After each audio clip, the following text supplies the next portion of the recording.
ఎక్కడో దూరానున్నా చుక్కలే విన్నా గాని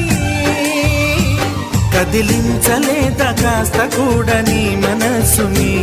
పరదాలు దాటి ఒక్కసారి పలకరించవేమి